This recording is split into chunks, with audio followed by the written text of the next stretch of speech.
Hey there, future medical coders. Welcome back to the channel. Today we're going to discuss something that might seem a little bit daunting, but is definitely achievable, and that is becoming a CPC in 3 months. And I have a 3-month study plan tool that you will only get if you stick around to the end of the video. So let's get started. Today's video is sponsored by iCoder. With the iCoder app, you can have a ton of medical coding resources right at your fingertips. With the iCoder app, you can pretty effortlessly look up CPT, ICD-10-CM, HCPCS code by using the whole term. You can use a little fragment of the term or just a synonym, and it will help guide you to the right code. And it's got a lot of really cool things included, like the rates, the RVUs, the global periods, which means that it is an extremely helpful tool for people like physicians that want something just so convenient that they can just have in their phone. Whether you're a beginner or a seasoned pro, iCoder has lots of different things for your skill level. You can sharpen your coding abilities, you can stay compliant, and you can streamline efficiency. But that's not all, because iCoder also has some really cool calculation tools where you can put in things like the size of an adjacent tissue transfer, what was your primary defect, what was your secondary defect, and it will automatically calculate the sizes for you and give you the corresponding codes, so you don't have to second guess yourself, you don't have to worry about being a math whiz. It will do the hard work for you. So what are you waiting for? You can find out more at icoder.info, or you can check the link in the video description. Sign up today. First, let's start out with, why do you want to become a CPC? The CPC is one of the most, if not the most, sought after credential for medical coding positions. In medical coding, we have AAPC and AHIMA. Those are our Coke and Pepsi. Those are our tried and trusted, not saying anything negative against other certification or certifying bodies. It's just that we know that at this time, that is what employers are looking for. The exam is going to test you on those important factors like compliance of patient health data, how health insurance works, and of course, medical codes, all the different code sets. But let's jump into that main question. How do you become a CPC in as little as 3 months? Let's talk requirements. Now, in order to take the CPC exam, what are the requirements?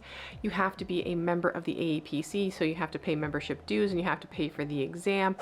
Honestly, outside of that, you don't really need any certain type of degree or any training from an accredited organization. You just need to know enough information to pass the exam and pay for it. Technically speaking, you don't even need your high school diploma. There are some high school students that have passed this exam. The exam is going to test you on how to assign codes for different types of services and specialties, and even things like guidelines and compliance and some med term and anatomy. You do need to be a member of the AAPC in order to sit for the exam, and you have to stay a member in order to retain your credential. So that means you have to pay membership dues every single year. Otherwise, you will lose your credential. You also have to get continuing education units. Now, that's not something to worry too much about, because there are tons of resources in order to get free or very low cost continuing education credits. You can actually go to websites like medicalcodingceus.com and find a directory of free CEU opportunities, or you can just watch the video that I made on all of the different free CEU opportunities as well, and I will link that in the description. Now, what is the key to this journey? It is having a solid plan that works with your schedule. That means the 3-month study plan is designed around you already having a full-time job and spending a handful of hours each week on certain topics in order to meet that 3-month goal. Of course, the more time you have to study and practice is better, but you can just do a couple hours a day, a few days a week. Here is what the study plan sort of looks like. Now, this plan can be used for the at your own pace type of programs like Preppy, which is what I personally recommend. That's the one I think you should sign up for. Or you can use it for AAPC or any other programs you might get through, like a technical school if they have a self-study course, or if you want to self-study on your own. I have a video for that as well, about all of the books and materials that you need to purchase, but honestly, it's probably more cost effective to just go through Preppy. Now, of course, this study plan is just a suggestion, and again, I'm going to link it in the video description, but it's important to stay on task. So you might have a week where maybe you get sick and you fall a little bit behind, but you need to do that work to get back on track and get back on schedule, because there tends to be this snowball effect. If you skip one week, you skip the next week, and then it just kind of snowballs until before you know it, it's been 10 months and you've not caught back up on your study plan. Next up, let's talk about study materials. So of course you're going to need the coding books. You need those in order to sit for the exam. You need the current year CPT, ICD-10-CM, and HCPCS. The CPT has to be the AMA edition. The ICD-10-CM and the HCPCS can be whatever publisher edition you would like.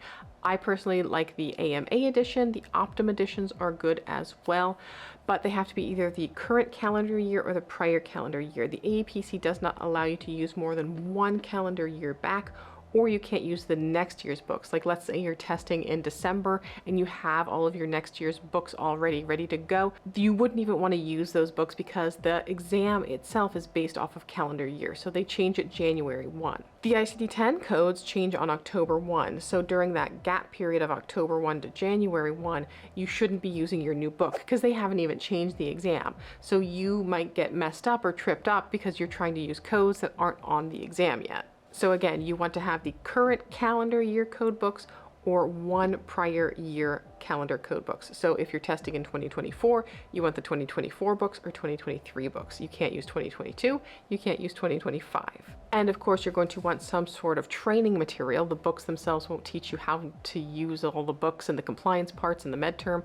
So I would recommend the step-by-step medical coding books. I have those linked in the video description. Or if you're learning med term, there is medical terminology and anatomy for coding. Those are linked below as well. If you're self-studying, if you're going through a program, they will probably provide you with books that are similar to those. You might also want to look into some supplemental materials like the CPC study guide, or practice exams are incredibly crucial. In fact, I have a course you can buy for a very decent price at contempocoding.com. That is a review course that includes practice examination as well. Now, the study plan doesn't account for learning medical terminology from scratch. There's a couple of things you can do though.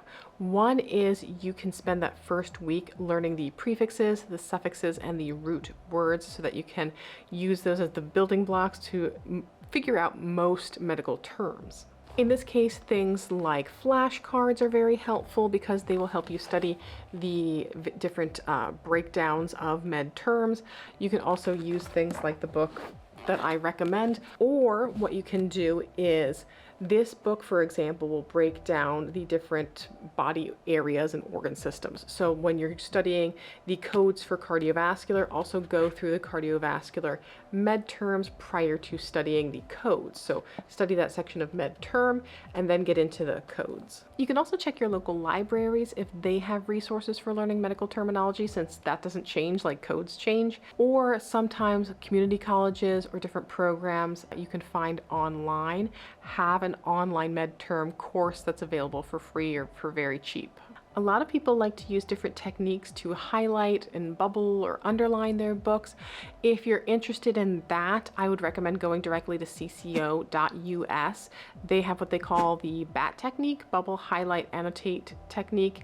And that is one of the ones that's been around since the beginning, and it is a very good technique. I don't teach it because I respect their intellectual property, and I wouldn't want to take their technique and then give it to everyone on my platform. But essentially, you just kind of bubble together groups of similar codes and highlight certain terms so that it's just a little bit easier for your eyes to find things faster. It's not like a cheat thing where it's like, ooh, they're going to ask you this question, so highlight this and then write this in your books, because that's not the whole process of it. It's just to find things a little bit faster, organize them in a way that maybe your brain can draw attention to it quicker. It is fantastic for testing purposes, but honestly, a lot of coders, once they are past their examination period, don't spend a lot of time notating and bubbling their books to quite that extent. And of course, practice, practice, practice. Practice makes perfect, and that is so, so true in medical coding. The more you practice,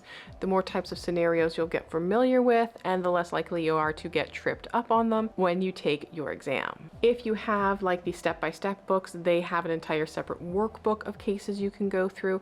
They have lots of additional chapter resources. Go through them, do not skip them. You can also buy practice examinations through like the AAPC, through CCO, through all kinds of different platforms. I would stay clear of anything that you could buy from like Amazon that seems kind of not official, or even things from like Etsy or eBay, probably not as reliable. If you get the CPC study guide, which kind of focuses on some of the things that are more common to see on the exam, it does include as well a 50-question practice exam with the AAPC study guide. And then finally, it's D-Day, which means examination day. There's a couple of different formats that you can take the CPC exam in 2023.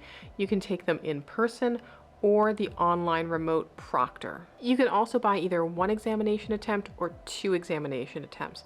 Now here's one of the key things with this. If you buy the one examination and then you don't pass, you can't just like pay the difference to get the second attempt. You have to pay the one attempt fee all over again. Currently, that I believe is $299 or $399. So you can't just pay the $100 difference and take it again. You have to pay the whole fee again. So the other thing is, if you buy the 2 attempts, but then you wind up passing it on the first attempt, like, you don't get the difference back. So it's a weighing of risks, you know, that you have to determine for yourself if you want to purchase the 1 attempt or the 2 attempt.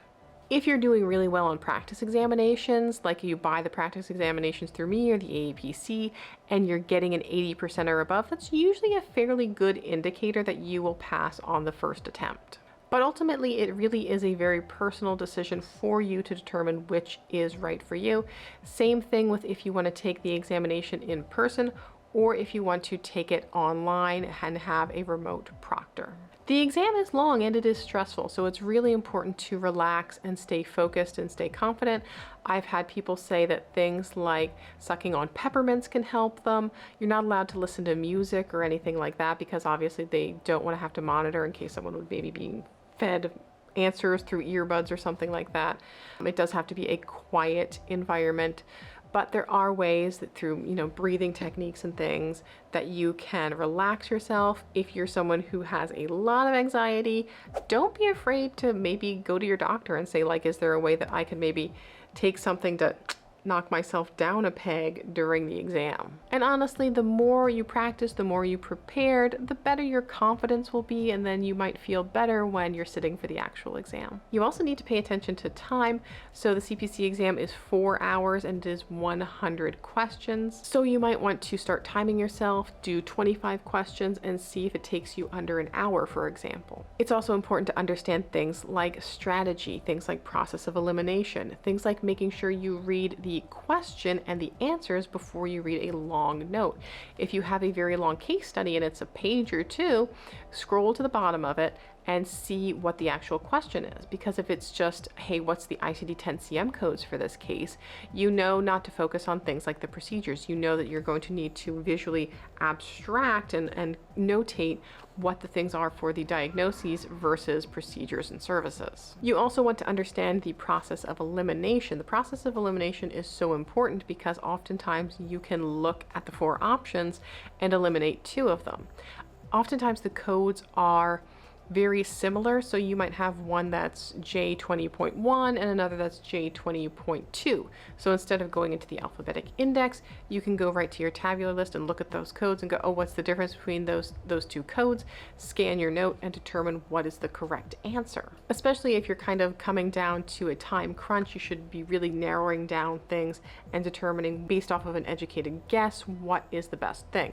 And you also never want to leave any questions blank, because if you leave it blank, you have a 0 in 4 chance of getting it right. If you answer something, you at least have a 1 in 4 chance of getting it right. Make sure you stay hydrated. Make sure you stay appropriately caffeinated. You don't want to drink so much caffeine that it bumps up your anxiety or makes you super jittery. And for in-person, you are permitted snacks as long as the proctors have indicated that, you know, they're not disallowed for their particular location. Sometimes the exam might be at a school or a hospital where they don't allow food, but they will allow you water. So make sure you're paying attention to those emails that are coming in as well, as far as what is and isn't permitted. But a light snack is not a bad idea. So there you have it. It's a bit of a challenging journey, but you can definitely achieve becoming a CPC in as little as 3 months. And I will definitely be here to help you along the way. So make sure that you are subscribed to the channel so that you get all of those notifications about future updates. And I have an entire playlist of materials to help you study along the way. I hope to see you in the next video, and until then, just keep on coding on.